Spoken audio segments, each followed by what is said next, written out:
నా పేరు డాక్టర్ బ్రహ్మారెడ్డి. మీకంటే చాలా పెద్దవాడిని. 1968 సెప్టెంబర్ 13th కర్నూలు మెడికల్ కాలేజీలో చేరా నేను 58 ఏళ్ళ క్రితం. నా తర్వాత 2 తరాలు వచ్చినాయి. What I have learned in my medical college, నేనేమి నేర్చుకున్నా నా మెడికల్ కాలేజీలో మీతో కొంచెం పంచుకుంటా. ఒక కథతో స్టార్ట్ చేయనా స్టోరీ? ఎందుకు అంత సీరియస్గా ఉన్నారు అందరూ? మీ ముఖాన్ని జొండలు విసిరేస్తే పేలాలు తయారవుతాయి. స్మైల్. పౌడర్ రాస్తే అందం రాదు, మేకప్ చేస్తే అందం రాదు. స్మైల్ ఉంటే అందం వస్తుంది. స్మైల్ అనేది ఉంటే 40 రకాల రోగాలు రాకుండా ఉంటాయి. సీరియస్ ముఖం పెట్టుకుంటే సైకోసోమాటిక్ రోగాలు వస్తాయి. అయిపోతుంది, మీ డబ్బులంతా అయిపోతాయి దాంతో. So be smiling. దానికి సంబంధించిన కథ చెప్తాను నేను. ఒకరోజు నేను కర్నూలు రైల్వే స్టేషన్లో రైలు ఎక్కా. గుత్తి పోవాలి. మధ్యలో ద్రోణాచలం అనే ఊరు వస్తుంది, తర్వాత గుత్తి వస్తుంది. చాలా రద్దీగా ఉంది ట్రైన్, ఎక్కడమే కష్టంగా ఉంది. నేను మామూలుగా ఎప్పుడు ట్రైన్ ఎక్కినా జనాన్ని అబ్జర్వ్ చేస్తూ ఉంటా. అందులో భాగంగా చూస్తే ఒక సీటు మీద ఒక అతను అడ్డం తిరిగి కూర్చున్నాడు. 2 సీట్లు ఆక్రమించాడు వాడు. వాడు పక్కన జరిగితే ఇంకొకరు కూర్చోవచ్చు కదా. నాతో పాటు 4-5 ట్రైన్ ఎక్కారు. అందులో ఒక అతను సీరియస్ ముఖమోడు, దూర్వాస మహర్షి తమ్ముడితను. దూర్వాస మహర్షి అని పేరు విన్నారా మీరు? ఎప్పుడు దుమదుమలాడుతూ ఉంటాడు, ముఖానికి చిరునవ్వే ఉండదు ఆయనకి. ఒకసారి విష్ణుమూర్తిని తన్నాడు అతను. ఇతని కాళ్ళు ఒక కన్నుంటే లాగేసుకున్నాడు విష్ణుమూర్తి. అతని గర్వం అనచడానికి. అట్లాంటి కథలు ఉన్నాయి మనకి. అంత కోపిష్టి ఆయన తమ్ముడు ఇతను. ఎక్కినోడు ఈ సీట్ పక్క చూశాడు. జరగా ముఖం ఎట్లుంటుంది, దుమదుమలాడే ముఖం, అట్లే మాట్లాడాడు. ఆ కూర్చున్నాడు ఏమన్నాడంటే ఇట్లా చూసి, జరగను. ఎందుకు జరగవు? జరగనంతే. జరగన్నాడు, నేను జరగను అన్నాడు. ఎందుకు జరగవు? జరగనంతే. నీ అబ్బది అనుకున్నావా ట్రైను? 2 సీట్లు కూర్చున్నావు అని అన్నాడు నిలబడ్డాడు. నా అబ్బది కాదులే, నీ అబ్బది. జరగను, ఏం చేసుకుంటూ చేసుకోపో అన్నాడు. ద్రోణాచలం పోయేదాకా ఈ నిలబడే ఉన్నాడు, వాడు కూర్చునే ఉన్నాడు. సీటు దొరకలే వాడికి. ద్రోణాచలంలో మరల ఇంకొక బ్యాచ్ ఎక్కింది. నేను అబ్జర్వ్ చేస్తా ఉన్నా. ఈ పెనమ్మఖముడికి సీటు దొరకల. ఈసారి ఎక్కిన వాళ్ళలో ఒకటి చిరునవ్వు ముఖముడు ఉన్నాడు. అతనే దృష్టి కూడా ఈ సీట్ మీద పడ్డది. అన్నా కొంచెం జరుగన్నా. ఇందాక వాడు ఎట్లా మాట్లాడాడు? జరుగా. వీడు ఎట్లా మాట్లాడాడు? కొంచెం జరుగన్నా. చిరునవ్వుతో కొంచెం జరుగన్నా అని అన్నాడు. ఈ కింద కూర్చున్నాడు, సీటుకి అడ్డం కూర్చున్నాడు. ఇంకా మూడులోంచి బయటికి రాలి. జరగను అన్నాడు. ఏమి చెప్తావన్నా? ఎంత దూరం నుంచి వస్తున్నావో నువ్వు? నీకు ఎంత కష్టం లేకపోతే కాళ్ళు తిప్పి కూర్చుంటావు. I can understand you, I will support you అని మెచ్చుకున్నాడు అండి. మెచ్చుకొని ఒక 2 నిమిషాలు జరగనా. ఒక మనిషిని మెచ్చుకున్నాక నీకు ఫేవర్ చేస్తారు. అది చిరునవ్వు ఉంటే ఖచ్చితంగా ఫేవర్ జరుగుతుంది. పెన్నుముఖం పెట్టుకుంటే ఇప్పుడు ఫేవర్స్ జరగవు. వాడు 2 ఇంచులు అనుకొని కొంచెం జరిగాడు. అట్లా ఒక 5 నిమిషాలు 6 ఇంచులు అయింది. ఇంకొంత దూరం పోయేటోడికి అడుగైంది.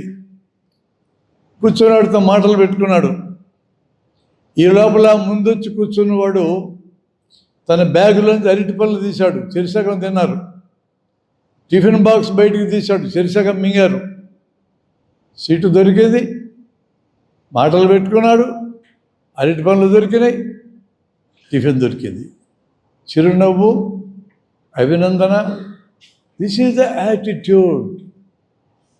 మన కాలేజీలో ఏఈటి సిఓఎం మాడ్యూల్స్ అనేవి వచ్చినాయి. ఒక 10 ఏళ్ల క్రితం గాంధీ మెడికల్ కాలేజీలో డాక్టర్ చెల్లమని ఎంఎస్ సర్జన్ ఉన్నారు, సీనియర్ సర్జన్. ఆయన అసిస్టెంట్ ఎంవిఎన్ రెడ్డి గారు ఉన్నారు. వీళ్ళిద్దరూ మెడికల్ ఎడ్యుకేషన్ మీద ఒక వర్క్షాప్ కండక్ట్ చేశారు. నేను ప్రైవేట్ ప్రాక్టీస్ ఎంబీబీఎస్ చేశా, ఇంకంతకంటే చదవలేదు, అప్పటికి చాలు అనుకున్నా. కానీ ఎంబీబీఎస్ క్వాలిఫికేషన్తోనే దేశంలో చాలా సిటీలు తిరిగా, ఎక్కడెక్కడ ఏమేమి సర్జరీస్ జరుగుతాయో వాళ్ళ దగ్గర కొన్నాళ్ళు ఉండి, ఒక నెల రోజుల్లో 15 రోజులు ఉండి నేను పికప్ చేసుకోగలిగే సర్జరీస్ అన్ని నేర్చుకుని వచ్చి నేను చేసేవాడిని. Now I can do 180 types of surgeries, 16 specialities చేస్తాను నేను, including cardiothoracic, closed mitral commissurotomy 2000 చేసిన ఎంబీబీఎస్తో. Probably I am the first person to do, probably last person to do also. ఇంకెవరిని చేయనీయరు. ఎంబీబీఎస్ తర్వాత ఎంఎస్ చదవాలా, ఎంఎస్ తర్వాత ఎంసీహెచ్ కార్డియోథొరాసిక్ చదవాలా, ఆ తర్వాత 5-6 ఏళ్ళు సీనియర్ దగ్గర అనుభవం పొందాలా, అప్పుడు మాత్రమే క్లోజ్డ్ మైట్రల్ కమిష్యూరాటమీ ఇచ్చేవాళ్ళు. నేను మెడ్రాస్ మెడికల్ కాలేజీలో 1982లో నేర్చుకున్న డాక్టర్ పంచమూర్తి అనే గురువు దగ్గర నాకు చేయబెట్టి నేర్పించలేదు ఆయన, ఏకలవ్యుల్లాగా నేర్చుకున్నా. నేను చేస్తానని చెప్తే తిడతాడేమని భయపడి చెప్పలేదు ఆయనకి, చెప్పకుండా చేశా కేసులు. చాలా కష్టం మైట్రల్ కమిష్యూరాటమీ నేర్చుకోవడం. ఏటీఎంలో ఏళ్ళు పెడతాడు, ఇటు పక్క టబ్స్ డైలేటర్ పెట్టి ఎడల్పు చేస్తాడు, లోపల ఏం చేస్తాడో అర్థమే సావదు. కంటితో చూడగలిగే సర్జరీ కానీ అయితే నోట్స్ రాసుకుంటా ఖచ్చితంగా చేసేస్తా. చూసి నేర్చుకోవచ్చు, అది నేను నేర్చుకుంది మెడికల్ కాలేజీలో. ఆయనకి చెప్పలే, నాకు చాలా క్లోజ్ అయిన మంచి శిష్యుని నేను ఒంగోలులో ప్రాక్టీస్ చేసేటప్పుడు నా దగ్గర వచ్చి 40 కేసులు చేశాడు ఆయన. ఆయన భార్య కూడా మా కుటుంబానికి చాలా దగ్గర. నా కూతురు జనరల్ సర్జరీ, ఆ అమ్మాయి ఇప్పుడు సర్జరీ చేయటంలా మాలిక్యులర్ పెథాలజిస్ట్గా మారి అరిజోనా స్టేట్లో ఉంది. ఆ అమ్మాయి అంత వయసు పంచమూర్తి గారి అమ్మాయి, ఇద్దరు మంచి ఫ్రెండ్స్. తర్వాత ఆయన చనిపోయినాడు, ఆయన వైఫ్ చనిపోయింది. వాళ్ళ కూతురుని చూడడానికి నేను నా కొడుకు వెళ్ళాము. బయట హోటల్లో భోంచేస్తూ ఉంటే అప్పుడు చెప్పే అమ్మాయికి, నాన్నగారి యొక్క స్ఫూర్తితో, పంచమూర్తి గారి స్ఫూర్తితో నేను మైట్రల్ కమిష్యూరాటమీ నేర్చుకున్నానమ్మా, 2000 ఆపరేషన్లు చేశాను నేను. నాన్నకు తెలుసా అన్నది అమ్మాయి. చెప్పలేదమ్మా అన్న. ఎందుకు చెప్పలేదు అంకుల్ అన్నది.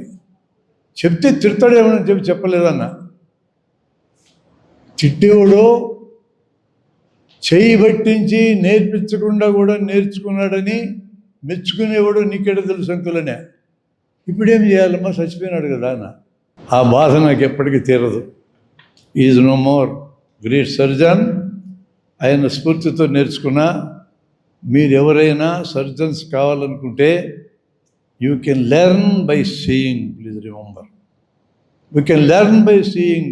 If you learn the basics, all other things you can learn by yourselves. I am so confident in my statement. నేను అట్లా నేర్చుకున్నాను. నాకు సాధ్యమైతే మీకు ఎందుకు సాధ్యం కాదు. And I love challenges. Challenges ఉండాలి ఎప్పుడు. ఛాలెంజెస్ ఉంటే అది పెద్ద స్ఫూర్తినిస్తుంది మీకు.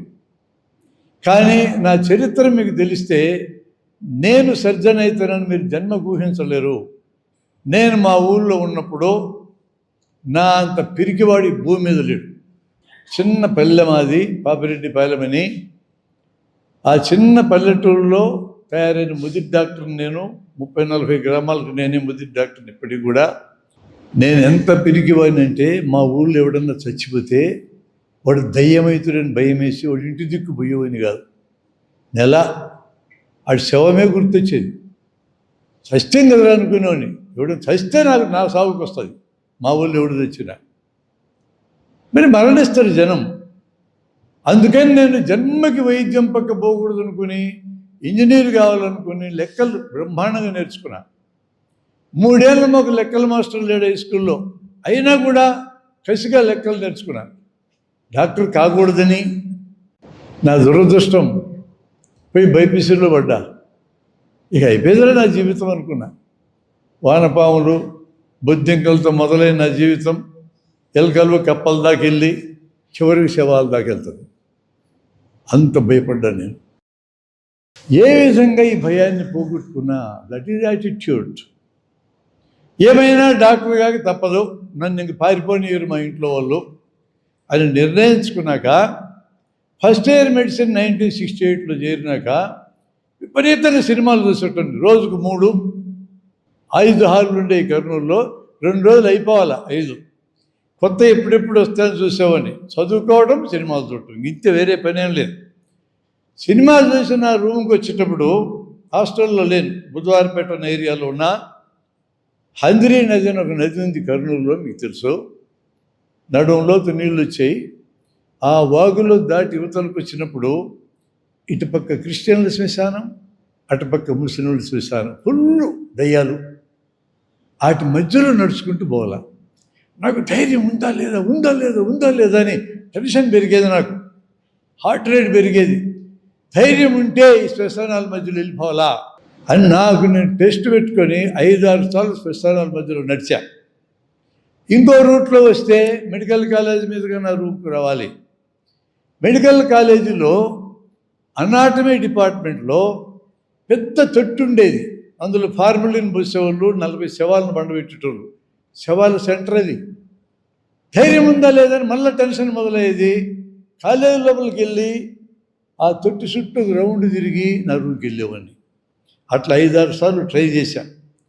What I have learned out of this experience is, చచ్చిపోయిన వాళ్ళతో ఏ ప్రాబ్లము లేదు, బతుకున్న వాళ్ళలోనే దొంగలంతున్నారు. Problem with living people, not with dead people. అది నాకు నచ్చిన తర్వాత నాకు శవాలను చూస్తే భయం పోయింది. అనాటమీలోకి మొట్టమొదటి ఎంటర్ అయినప్పుడు ఆ శవం ఎవరిది, పేరు తెలియదు, ఊరు తెలియదు, ఎక్కడ పుట్టారో. బతుకున్నప్పుడు ఒక పేరుంది, ఒక ఊరుంది. ఇప్పుడు ఇక్కడ మన దగ్గర పడుకొని దట్ బాడీ ఈజ్ టీచింగ్ అస్.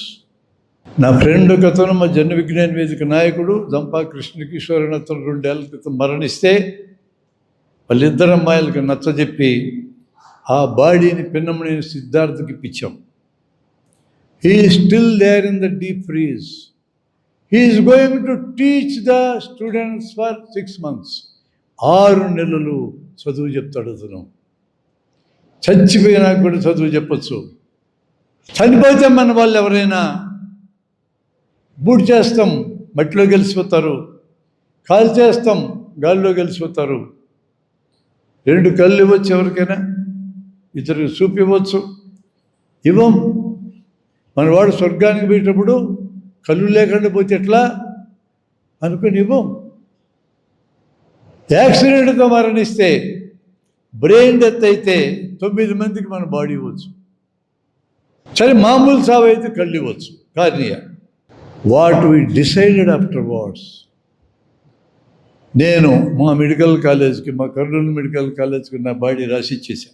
100 మందిని, 100 people మా బాడీస్ రాసిచ్చాం. నాకు టీచింగ్ అంటే చాలా ఇష్టం. ఫస్ట్ ఇయర్ మెడికల్ కాలేజ్ నుంచి టీచింగ్ చేయడం మొదలుపెట్టా. ఎవరైనా ఏదైనా అర్థం కాదంటే చెప్పడమే. And I come to know best way of learning is teaching. Please remember, యంగ్స్టర్స్కి మీకు ఇచ్చే సలహా ఏంటంటే, మీకు బాగా గుర్తుండాలి మీ సబ్జెక్టుని మీరు అనుకుంటే మీరు చదువు చెప్పండి.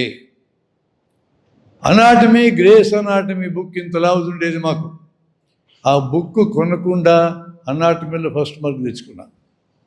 కన్నింగ్హామ్స్ మాన్యువల్స్తోనే, డిసెక్షన్ మాన్యువల్స్తోనే. క్లాసులు వినడం, కనపడోడికల్లా చెప్పడం. 5.5 ఏళ్ళు చదువు చెప్పాను. I love teaching because it helped me a lot. వాళ్ళకి సహాయపడ్డది, నాకు బాగా సహాయపడ్డది. నేను చచ్చిపోయినాక కూడా చదువు చెప్తాను. నన్ను కూడా తొట్టులో వండబెడతారు. ఆ 40 శవాల తొట్లు. ఇప్పుడు తొట్లు లేవులేండి, డీప్ ఫ్రీజర్స్ వచ్చినాయి. లేచిపోతారేమోనని వాళ్ళ మీద తుమ్మ ముద్దులు పెట్టినారు. అప్పుడు తుమ్మ ముద్దులు లేచిపోతారా వాళ్ళు ఆ తొట్టులోంచి? ఒక్కొక్క బాడీని తీసుకొచ్చి స్టెయిన్లెస్ స్టీల్ బల్ల మీద పడుకోబెడతారు. బతుకున్నప్పుడు తిండి కూడా పెట్టలా కొంతమందికి మనం. చనిపోయినాక స్టెయిన్లెస్ స్టీల్ బల్ల, తలకాయకో 10 మంది, పొట్టకో 10 మంది, ఈ చేతికి 5గురు, ఈ చేతికి 5గురు, ఈ కాలుకి 5గురు, మొత్తం 40-50 మంది విద్యార్థులు చుట్టూ చేరి తెల్లకోట్లు వేసుకొని, మెల్ల స్టెత్తులు వేసుకొని, ఒకరు కనింగ్హామ్ మాన్యువల్ చదువుతూ ఉంటే, మరొకడు ముద్దు స్కాల్పులతో కోస్తూ ఉంటే, మిగతా వాళ్ళు సెల్ ఫోన్లో చాటింగ్ చేస్తూ ఉంటే సీన్ అనాటమీ థియేటర్లో భలే ఉంటుంది. అదే కత్తన్నా పదును పెట్టుకోవచ్చు కదరా, చచ్చిపోయినాడు ఏమడుగుతలేని. నన్ను కూడా అలా పండబెట్టే రోజు వస్తుంది. ఆ కోసిట్టుడు ఏమంటున్నాడు తెలుసా? ఒక విద్యార్థి, ఏంద్రీ నా కొడుకు పొట్టింతలా ఉంది అని నన్ను కామెంట్ చేసేవాడు. లేచి కూర్చొని, ఏం మాట్లాడుతున్నాడు, మీకు చదువు చెప్పడానికి నేను వస్తే నా పొట్ట మీద కామెంట్ చేస్తావా అని నేను అన్నానని ఫీలింగ్ నాకు వస్తూ ఉంటుంది. That feeling never allow me to die. నేను బతికే ఉంటా, చచ్చిపోయినా కూడా బతికే ఉంటా. ఆ ఫీలింగ్ అంత marvellous feeling. That is how we can help people even after death. నేను నేర్చుకున్నది మెడికల్ కాలేజీలో ముఖ్యమైన పాయింట్ ఇది. చనిపోయినా కూడా చదువు చెప్పగలం, చనిపోయినా కూడా మనం ఉపయోగపడగలం. ఈ సొసైటీ ఇచ్చిన ప్రోడక్ట్. నేను నా చదువుకి సొసైటీ లక్షలు ఖర్చు పెట్టింది. In those days for a medico to come out of the medical college, the expenditure for the government is 1 lakh. Now it is 1 crore. Please remember. 150 మంది విద్యార్థులు ఈ కాలేజీలో చేరతారు. ప్రతి విద్యార్థి మీద ఈ కోర్స్ పూర్తయ్యే లోపల this government is spending 1 crore on us. కనపడదు మనకి. మీ ఫీజులు తక్కువ, నేను కష్టపడి సీట్ తెచ్చుకున్నాను నీట్లో అంటాం, నువ్వు కష్టపడి తెచ్చుకున్న మాట ఒప్పుకున్నాం. ఎందుకు? మీకే సీట్లు ఇచ్చింది, మీకు ఆ వర్తుంది కాబట్టి ఇచ్చింది. ఎందుకు మిమ్మల్ని సెలెక్ట్ చేసుకుంది ప్రభుత్వం? కనపడ్డ వాళ్ళందరినీ సెలెక్ట్ చేసుకోలేదే. మీ మీద కాన్ఫిడెన్స్ రిపోజ్ చేసింది గవర్నమెంట్. 1 కోటి మన మీద పెట్టుబడి పెట్టి మన నుంచి ఏమి ఎక్స్పెక్ట్ చేస్తూ ఉంది? We shall become good doctors, జనానికి మేలు చేయాలని ఎక్స్పెక్ట్ చేస్తుంది. In those days let me tell you, 1 lakh government నా మీద ఖర్చు పెడితే నా కుటుంబం నా మీద పెట్టిన ఖర్చు 10,000 ఓన్లీ. ఈవెన్ టుడే అంతే. 10 వంతే మన కుటుంబం పెట్టేది, ప్రభుత్వం మన మీద పెట్టేది మనకంటే 10 రెట్లు ఎక్కువ పెడుతుంది. So I shall be responsible to the people. Exchequer, tax payer, వాళ్ళకి నా కుటుంబం కంటే 10 times నేను రెస్పాన్సిబుల్గా ఉండాలని 1970కే నేను నేర్చుకున్నా. నాకు మెడికల్ కాలేజ్ ఇచ్చిన గొప్ప అనుభవం అది. రోగాలున్న పేషెంట్స్ వార్డుల్లో ఉంటే మా ప్రొఫెసర్స్ చెప్పేటోళ్ళు, 4th నెంబర్ వార్డులో భలే కేసు ఉంది చూడిపోరా అని. పోయి చూస్తే ఎపిగాస్ట్రిక్ మాస్ ఉండేది, కార్సినోమా స్టమక్, మొమెంటమ్ మాస్ అలాగా మారి అప్పర్ అబ్డోమెన్లో తెలిసేది. 10 మంది విద్యార్థులందరూ చుట్టూ చేరేవాళ్ళము, డిస్కస్ చేసుకునే వాళ్ళం, కేసు రాసేవాళ్ళం. మా ప్రొఫెసర్ వచ్చేటోడు, అక్కడే బెడ్ సైడ్ టీచింగ్, పేషెంట్ ఆదుర్దంగా చూస్తూ ఉండేవాడు. వీళ్ళందరూ మాట్లాడుకున్నాక వైద్యం చేస్తారేమోనని మేము వెళ్తా ఇంకో బ్యాచ్కి చెప్పేవాళ్ళం, వార్డ్ నెంబర్ 4లో భలే కేసు ఉంది చూడిపోరా అని. భలే కేసా? మనిషి కాదా వాడు? మనలాంటి మనిషి కదా. జబ్బులతో ఉన్నవాళ్ళు మనకు వైద్యం నేర్పిస్తారు. ఎక్స్చెకర్, ట్యాక్స్ పేయర్ డబ్బులు ఇచ్చి వైద్యం నేర్పిస్తాడు. జబ్బులు ఉన్న వాళ్ళు తమ శరీరాలు మనకు అప్పచెప్పి మనకు వైద్యం నేర్పిస్తారు. చనిపోయిన వాళ్ళు బల్లాల మీద పడుకుని అనాటమీ నేర్పిస్తారు. That is medicine. That is what I understood in those days. Still it is 100% true. అందుకనే నా యంగ్స్టర్స్కి నేను చెప్పదలుచుకున్న మాట ఏంటంటే, we are the products of the society. మనం ఆకాశంలో జూడిపడలేదు, మనం ఈ సొసైటీలో భాగం. ఈ సొసైటీ మన మీద పెద్ద నమ్మకం పెట్టుకుని మీరు మంచి డాక్టర్లుగా మారి మాకు తోడ్పడండి అనే ఆశతో నీటిలో మనల్ని క్లియర్ చేసి పంపించినారు. నాకు అది గుర్తొస్తుంది మిమ్మల్ని చూస్తే. Think about that. మీకు ఉపయోగపడే టిప్స్ ఏంటంటే, టీచ్ చేయండి, బాగా గుర్తుంటుంది, మరలా చదివే పని ఉండదు. చదివితే 10% గుర్తుంటుంది, రాస్తే 30% గుర్తుంటుంది. ఇతరులకి చదువు చెప్తే 90% గుర్తుంటుంది. కాబట్టి 90% గుర్తుండాలంటే టీచ్ చేయాలా. టీచ్ చేయడం ద్వారా నేర్చుకునేవాడు కూడా లాభపడతాడు, స్నేహం వస్తుంది. ఈ స్నేహం చిరకాలం మిగులుతుంది. అన్ని ప్రయోజనాలు ఉన్నాయి టీచింగ్ ద్వారా. ఒకసారి వచ్చిన సబ్జెక్టుని మరలా చదవద్దు. చూడు, ఊరికే ఇది వచ్చారా చూసుకోవచ్చు, చదవచ్చు. నీకు ఎంత టైం మిగులుతుందో చెప్పలేము. మంచి డాక్టర్గా మారడానికి ఈ టిప్స్ నాకు ఉపయోగపడ్డాయి, నేను నేర్చుకున్నవి. ఇంకొక విషయం నేను నేర్చుకున్నది ఏంటంటే, ఫెయిల్యూర్స్ ఖచ్చితంగా ఉంటాయి జీవితంలో. Successes and failures are must. ఇవి రెండు వేరు వేరు ఎక్స్పీరియన్స్లు కాదు, ఇవి రెండు జీవితంలో అంతర్భాగం. ఫెయిల్యూర్ అనేది ఎప్పుడు నిన్ను వెనుకడుగు వేయకూడదు. ఫెయిల్యూర్ అనేది పెద్ద లెసన్ మనకి. అలాంటి ఫెయిల్యూర్స్ నేను ఇన్ని చూసిన నా వైద్యంలో. అన్ని తప్పులు చేసిన, సిగ్గుపట్టంలా నేర్చుకుంటున్నా. Still I'm a learner. Learning is a permanent process. జీవితం అంతా జరగాల్సిందేది. Success is never ending and failure is never final. నేను నేర్చుకున్న సూత్రం అది. ఇక్కడ మీ ముందు నిలబడి మాట్లాడే అర్హత నాకు ఉండడానికి ఒకటే ఒక కారణం, మీ అందరికంటే ఎక్కువ తప్పులు అపజయాలు నేను ఎదుర్కొన్నాను. నన్ను ఆపలేదు, నాకు లెసన్స్ ఇచ్చినాయి. Failures are stepping stones to success. అందుకనే ఫెయిల్యూర్స్ కుంగిపోవద్దు. ఒక ఫెయిల్యూర్ ఎదురైతే దాంట్లోంచి నేర్చుకోండి. ఇది ఫైనల్ అన్నట్టుగా మీరు భయపడి కుంగిపోవద్దు. మీ ఏజ్ ఎలాంటిదంటే, ప్రేమించే వయసు, కొన్నాళ్ళైనా పెళ్లి చేసుకునే వయసు. ఈ మెడికల్ కాలేజీలో ఉన్నప్పుడు మీకు ఎవరు దొరకకపోతే ఇంక తర్వాత దొరకరు. పెళ్ళిళ్ళు కావాలంటే ఇప్పుడే ప్లాన్ చేసుకోండి. ఫెయిల్యూర్ అయినారు ఒక ప్రేమ, that is not final. Arjun Reddy సినిమాలో ఫెయిల్ అయ్యిండు అర్జున్ రెడ్డి. మందులు తినటం మొదలుపెట్టాడు వాడు, సరాయి తాగటం మొదలుపెట్టాడు. ఇదివరకు దేవదాసు కూడా అట్టే తాగాడు, సెల్వా భుజాన్ని వేసుకున్నాడు, కుక్క పిల్లల్ని పక్కన కూర్చోబెట్టుకున్నాడు, జగమే మాయని పాట పాడినాడు. ప్రేమలో ఫెయిల్ అయితే అది ఎండు కాదు జీవితానికి. జీవితం చాలా పెద్దది.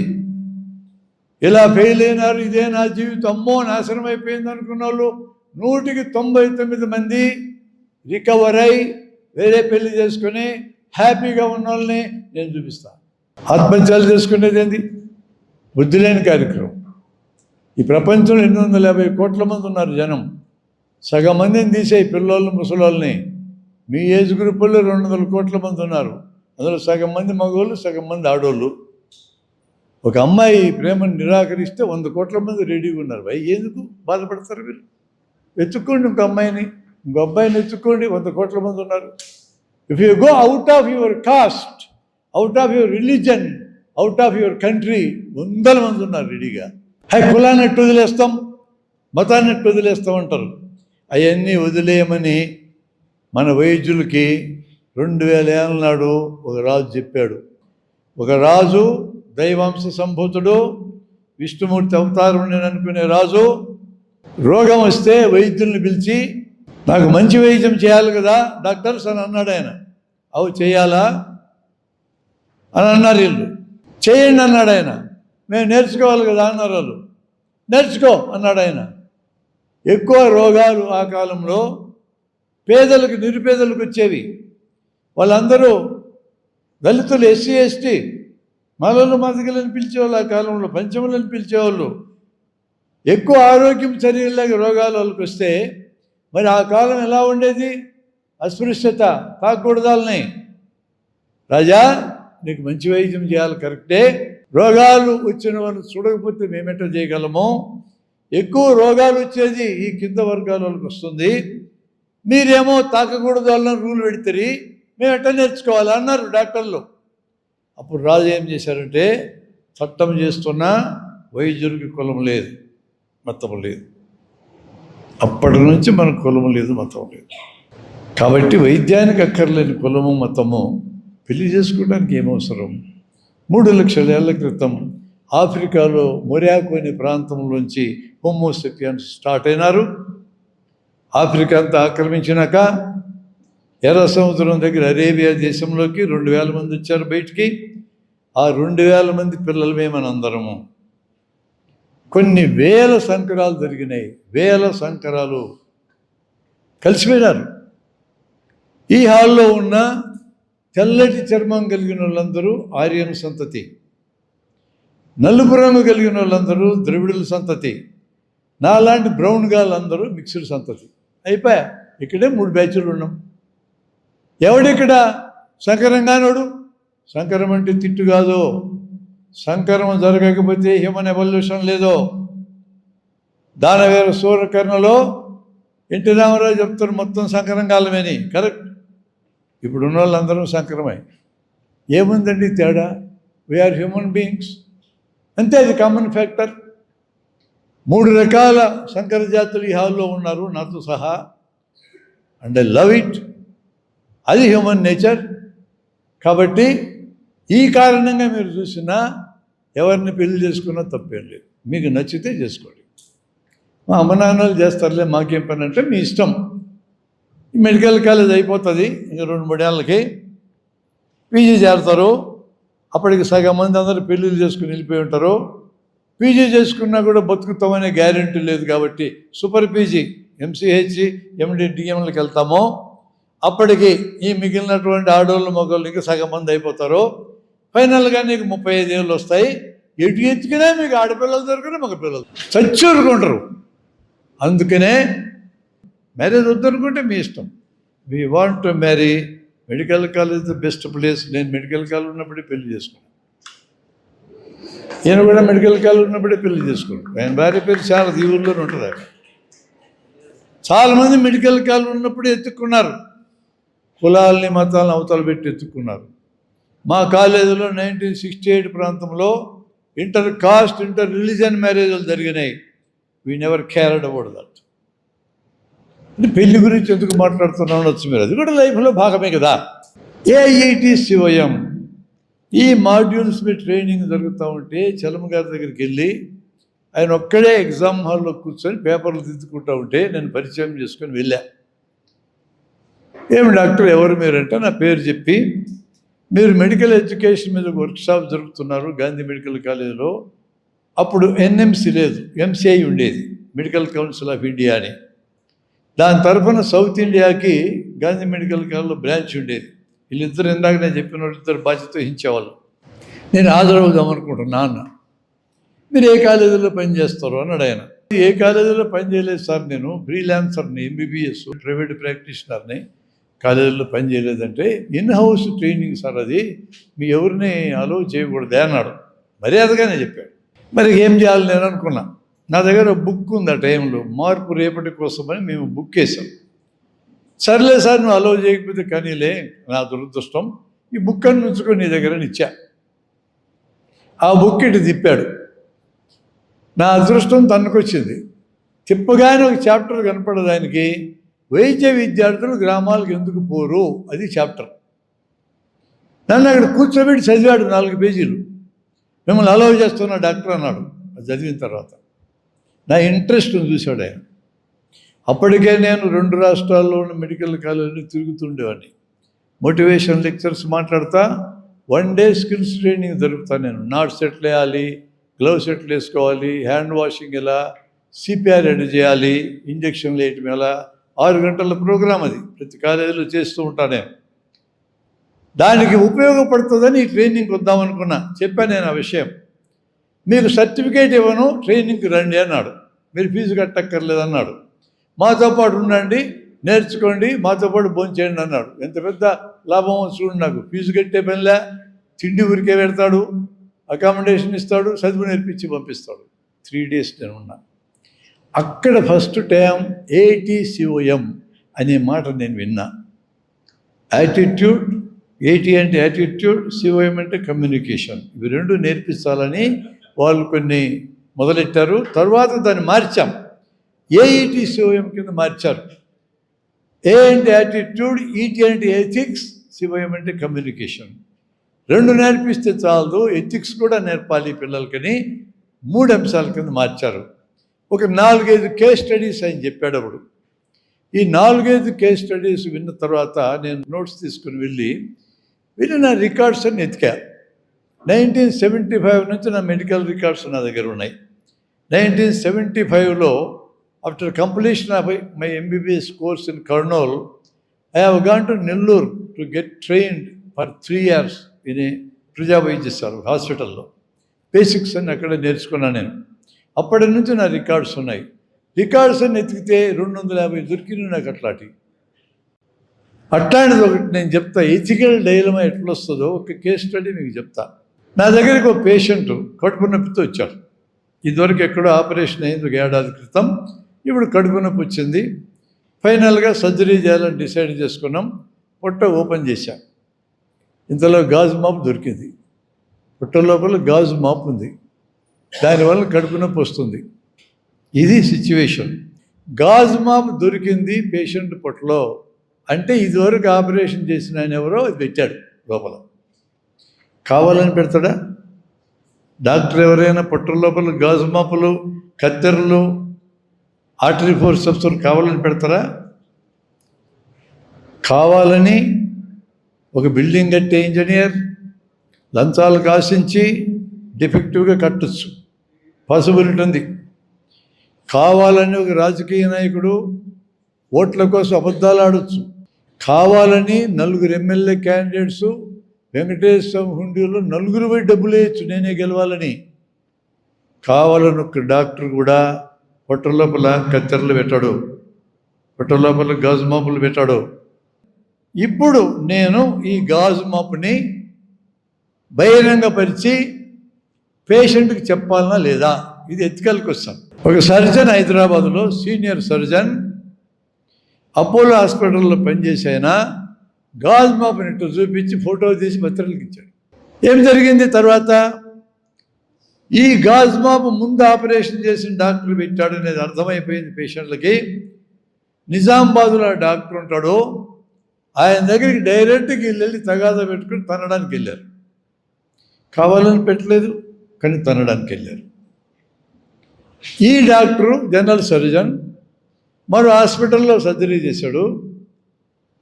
ఈ వెళ్ళినటువంటి వాళ్ళు మాకు 2 లక్షలు ఇస్తే మేము వదిలేస్తామన్నారు. Out of the court settlement. 2 లక్షలు సర్జన్ ఇవ్వాలన్నా హాస్పిటల్ ఇవ్వాలన్నా ఇద్దరికి తగాదపడి కేసు కోర్టుకు వెళ్ళింది. 3 ఏళ్ల తర్వాత ఆయన 5 లక్షలు ఈయన 5 లక్షలు ఇవ్వాలని కోర్టు తీర్పిచ్చింది. మరి ఎందాక ఇసుక పోసి బిల్డింగ్లు కట్టే ఇంజనీర్లకు శిక్షలు పడాలా?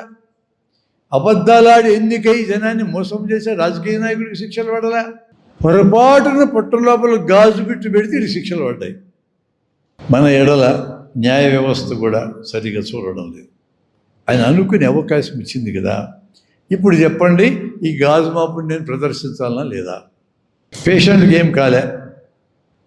నేనైతే నా హాస్పిటల్లో నేను కనీసం 10 సార్లు తీసుకుంటా. ఇట్లా నేను పెట్టినవి ఎవడు తీసుంటాడు?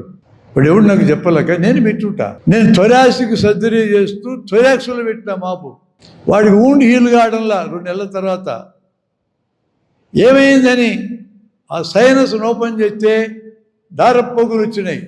ఓరి నాయనో లోపల పెట్టారనుకున్నాండి. థియేటర్కి పట్టుకెళ్ళి ఎడల్పు చేసి గాజు మాపు తీసేసిన బతికిండు. నేనైతే ఎవరికి చెప్పను. నా నిర్ణయం అది. మీ నిర్ణయం ఏంటి? పేషెంట్కి ఏమీ కాకపోతే చెప్తారా చెప్పరా? పేషెంట్కి ఏం ప్రమాదం లేదు. ఇప్పుడు ఇంకొక ఎథికల్ క్వశ్చన్ వచ్చింది ఏంటంటే, పేషెంట్కి సఫరింగ్ ఉంది, పేషెంట్ కారణం కాదు. Why the patients all suffer? ఎందుకు సఫర్ కావాలా? ఈ సఫరింగ్ కాస్ట్ ఎవడు పే చేయాలా? ఈ పేషెంట్కి ఎంతో కొంత ఖర్చు అవుతుంది కదా, ఈ ఖర్చు ఎవరు ఇవ్వాలా?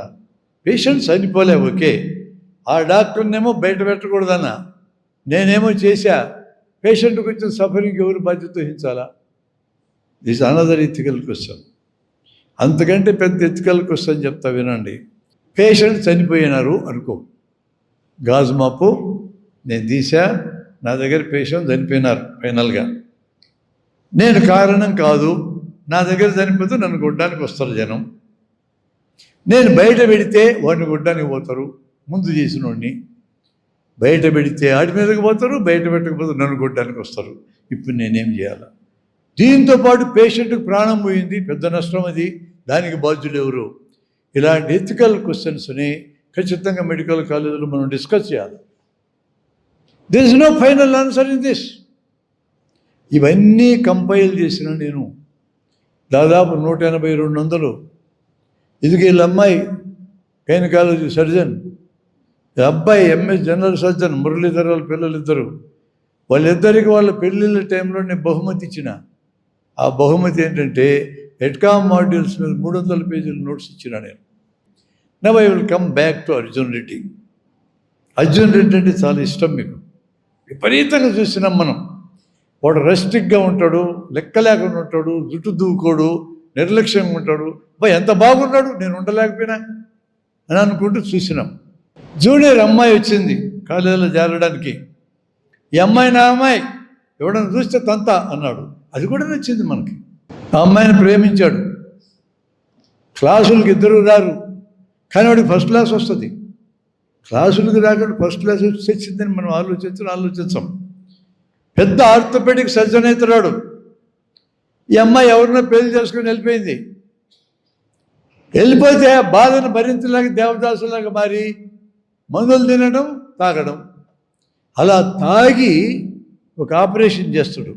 ఆపరేషన్ మధ్యలో కింద పడిపోతున్నాడు. నర్సు పూర్తి చేస్తా ఆపరేషన్. నేను అడుగుతున్నా మిమ్మల్ని, మీ బంధువుకి ఎవరికైనా మీ అమ్మకో నాన్నకో ఆపరేషన్ చేయాల్సి వచ్చి హాస్పిటల్లో చేరితే అర్జున్ రెడ్డి ఆపరేషన్ చేయడానికి వస్తే వాడు ఆపరేషన్ మధ్యలో కింద పడితే ఈ ఆపరేషన్ నర్సు పూర్తి చేయడానికి ఒప్పుకుంటారా? Do you agree with that? చివరికి అలా లాయరు ఎంసీఐ నుంచి మనుషులు వస్తున్నారు నీ మీద విచారణ జరపడానికి, నువ్వు చెప్పగాకు, నిజం చెప్తే నీ డిగ్రీ పోతుందని చెప్తే వాడు చెప్తా నిజమని ఈ ఒక్కటి కాదు 100 చేసి ఇట్లా అంటాడు. అది కూడా మనకు నచ్చింది.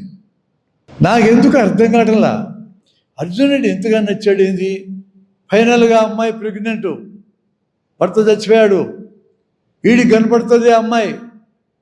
ఐ వాంట్ యూ, నేను పెళ్లి చేసుకుంటా, నీ గర్భంలో బిడ్డతో సహా అంటాడు.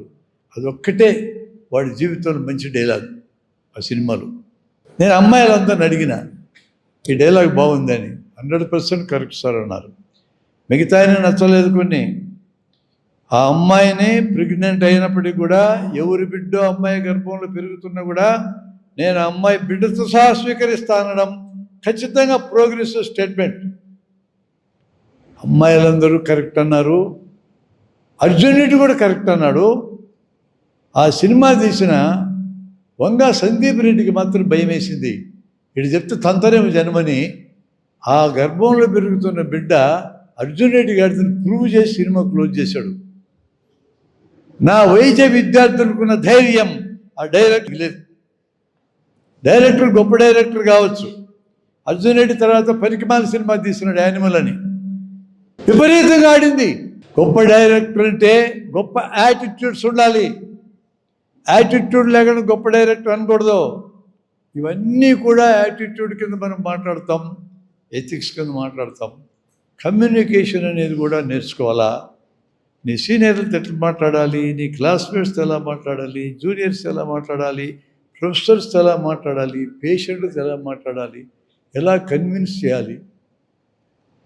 హిస్టెక్టమీ చేయాల్సిన పరిస్థితి ఒకటి చెప్తా వినండి. సిజేరియన్ ఆపరేషన్ చేస్తున్నాడు డాక్టర్. అటోనిక్ పీపీహెచ్ అనే కాంప్లికేషన్ వచ్చింది. అంటే గర్భసంచి ముడుచుకోవటంలా. It is a dreadful complication in the world even today.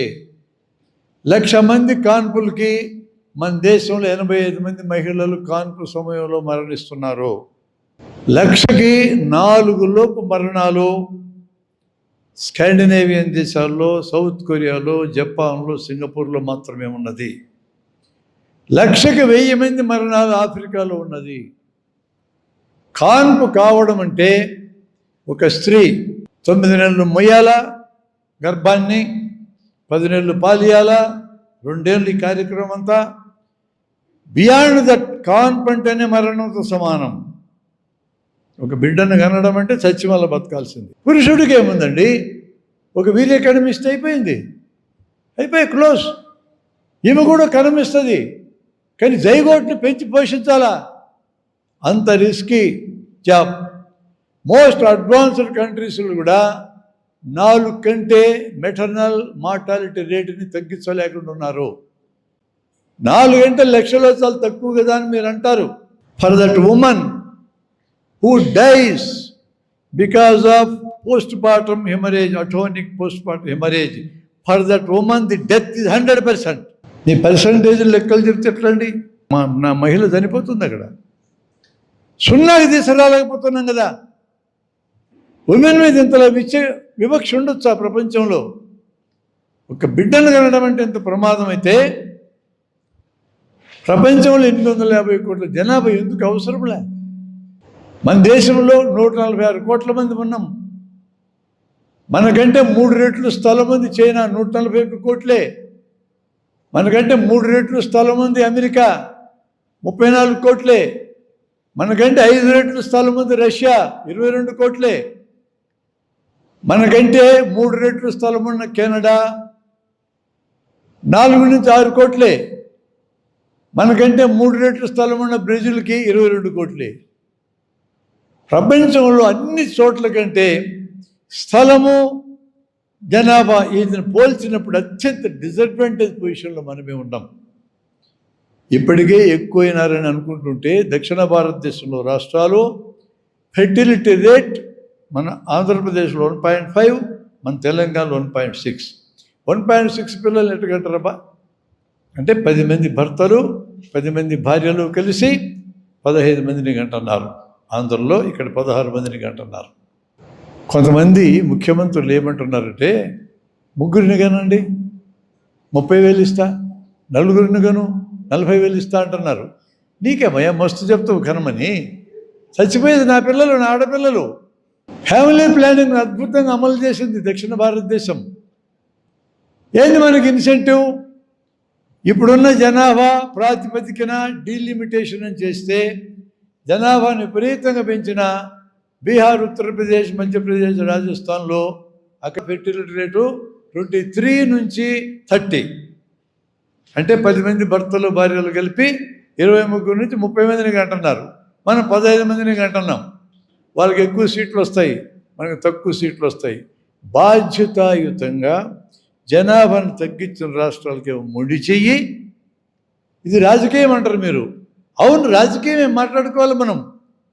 కేవలం వైద్యం చేసుకుంటూ బతకడం కాదు, రాజకీయం కూడా మన సబ్జెక్టే. మీరు రేపు పొద్దున హాస్పిటల్ పెడితే 13 డిపార్ట్మెంట్ల దగ్గర పర్మిషన్ తెచ్చుకోవాలా? ప్రతి డిపార్ట్మెంట్ మీ దగ్గర లంచం తీసుకుంటుంది. తీసుకోకూడదు, తీసుకుంటుంది. రాజకీయం మాట్లాడుతున్నా నేను. తెలియక అమాయకులకు సమాజంలోకి వెళ్ళగాకండి. మేము అందుకనే 1970 నుంచే విద్యార్థి ఉద్యమంలో నేను పాల్గొన్నా. మా తర్వాత తరంలో మా మురళీధరులు అందరూ వచ్చారు. పక్కా రాజకీయం నేర్చుకున్నాం మేము. నేర్చుకోబట్టే ఈరోజు ఈ విధంగా ఉండగలిగిన, అర్థం చేసుకోగలిగిన జనాన్ని. రాజకీయం మనకు నిషిద్ధమేం కాదు, చూడవలసిన సబ్జెక్టే. నువ్వు నిలబడతావా ఎమ్మెల్యేగా, ఎంపీగా అనేది వేరే విషయం. But you have to see everything around you. వైద్యమే కాదు, అన్నీ చూడాలా. కేవలం ఎట్కామ్ అనే పేరుతోనే ఇన్ని విషయాలు మనం మాట్లాడుకోవడం సాధ్యం. ఐ లవ్ అనాటమీ, అందుకే నేను సర్జన్ కాగలిగిన. I love physiology. ఫిజియాలజీ అనేది అన్నిటికంటే ఇంపార్టెంట్ సబ్జెక్ట్. నువ్వు ఏ రకమైన డిసిప్లిన్లోకి ఫైనల్గా వెళ్ళినా ఫిజియోలాజికల్ నాలెడ్జ్ లేకుండా నువ్వు వైద్యం చేయలేవు. చాలా కీలకమైన subject pathophysiology, physiology disease, physiology normalcy. అవి తెలిసిన వ్యక్తే కరెక్ట్ వైద్యం చేయగలడు. ఇప్పుడు మనకు అర్థం కాదు, అది పరీక్షల్లో పాస్ అయితే చాలు అనుకుంటారు మీరంతా. నేను కూడా అట్లే అనుకున్నా మెడికల్ కాలేజ్ ఉన్నప్పుడు. కానీ మెడికల్ కాలేజీలో బయటకు వచ్చి ప్రాక్టీస్ చేయడం మొదలెట్టినాక ఒక కడుపులో నొప్పి ఉంటే టు ఓపెన్ ఆర్ నాట్ అనేది ఎంత పెద్ద సమస్య కింద మారుతుందో నేను గమనించా. ఇంటెస్టైన్ చూసిన కలర్లను చూసి కట్ చేసి అనస్తమో చేయగలమా లేదా? $1 మిలియన్ క్వశ్చన్. సర్జన్ మా సారు, మీ ప్రిన్సిపాల్, ఆయన కూడా ఇలాంటి క్వశ్చన్స్ ఎదురై ఉంటాయి. వీటికి ఆన్సర్ నీకు ఫిజియాలజీలో దొరుకుతుంది, ఇంకెక్కడా దొరకదు. కాబట్టి ఫిజియాలజీ అనాటమీ గ్రేట్ సబ్జెక్ట్స్. ఇంతకంటే great That is called social and preventive medicine or community medicine, which we never carried. ఎప్పుడు లెక్క చేయం మనం దాన్ని. ప్రొఫెసర్ని కేర్ చేయం, డిపార్ట్మెంట్ని కేర్ చేయం. మనం ఎవరిని కూడా సోషల్ అండ్ ప్రివెంటివ్ మెడిసిన్లో పీజీ చేరం. Neurologist, neurosurgeon, CT surgeon, gynaecologist, paediatrician, radiology, ఇవే మన సబ్జెక్టులు. ఒక్కరం కూడా సోషల్ అండ్ ప్రివెంటివ్ మెడిసిన్లో చేరం. కానీ ప్రపంచాన్ని బతికిస్తుంది ఒక్క సబ్జెక్టే. 2 ఏళ్ల క్రితం వచ్చిన కరోనా జబ్బు, కోవిడ్ పాజిటివ్ అంటే నీ లోపల క్రిములు ఉన్నట్టు లెక్క. పాజిటివ్స్ 35% పీపుల్కి ఒక్క లక్షణం కూడా రాలే. 45% పీపుల్కి జలుబులాగా వచ్చి తగ్గిపోయింది. 80% Covid positives they survived simply without medicines. 15% people home isolation లేదా హాస్పిటల్ ఐసోలేషన్తో బాగైనారు. మన దేశంలో మరణాలు 0.9%, ఆఫ్రికాలో మరణాలు 0.3. ఈ డేటా అంత ఇచ్చింది ఎవరు? Community medicine. ఇంత అద్భుతమైన డేటా ఇచ్చినాక నాకు అర్థమైంది ఏంటంటే, ₹1 ఖర్చు లేకుండా కోవిడ్ జబ్బు రాకుండా చేసుకోగలం మనము. 6 అడుగుల దూరం అంటే జబ్బు రాదు. దగ్గు వచ్చినా, తుమ్ము వచ్చినా ముక్కుకు నోటికి చేయి అడ్డం పెట్టుకుంటే జబ్బు రాదు. ఆ తర్వాత చేతిని ట్యాప్ వాటర్ కడుక్కున్న జబ్బు రాదు. ఇది నేను గమనించినాక మాస్క్ కూడా కట్టుకోకుండా 2 ఏళ్ళు నేను విలేజెస్లో ప్రచారం చేశాను. నా వయసు 74. ఇంత ముసలాడివి కోవిడ్ జబ్బు ఇస్తే సస్తావు కదా అన్నారు మీలాంటి విద్యార్థులు. నేను చావనని చెప్పా. కారణం నాకు తెలుసు, చావుకు నుండి మార్గం. ఈ 3 పద్ధతులు పాటిస్తే జబ్బు రాదు. మొదట్లో మీకు గుర్తుంటే దగ్గొచ్చిన, తుమ్ముచ్చిన చేయి ఇట్లా అడ్డం పెట్టుకొని చెప్పారు. తర్వాత మానేసినారు. కారణం ఏంటి? మాస్కులు అమ్ముకోవడం కోసము. గాలి ద్వారా కోవిడ్ వ్యాపిస్తున్న ప్రచారం జరిగినాక మాస్కుల వ్యాపారం 13.5 లక్షల కోట్లు జరిగింది ప్రపంచంలో. 13.5 లక్షల కోట్లు. గాలిలో కరోనా వైరస్ 10% కలుస్తుంది. ఆ కలిసిన దాంతో మనకి ఇమ్యూనిటీ వస్తుంది. ఇది కూడా చెప్పింది SPM, కమ్యూనిటీ మెడిసినే. ఇంత అద్భుతమైన రెవల్యూషన్స్ చెప్పిన కమ్యూనిటీ మెడిసిన్ అంటే మనకి ఏమాత్రం గౌరవం లేకుండా పోయిందే నా బాధ. మీరు కమ్యూనిటీ మెడిసిన్ సెలెక్ట్ చేసుకుంటే అఫీషియల్గానే ప్రపంచమంతా తిరగచ్చు. WHO కింద, UNO కింద. మీకు అలా తిరగాలని కోరుకున్న వాళ్ళు ఆ డిపార్ట్మెంట్లో చేరండి. అట్లాంటి మార్గాలు ఉన్నాయి. ఎప్పుడు హాస్పిటల్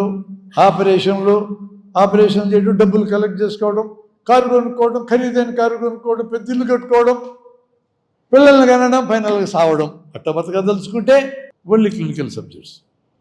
నేను I'm not against clinical subjects. అంతకంటే జీవితం చాలా పెద్దది ఉంది.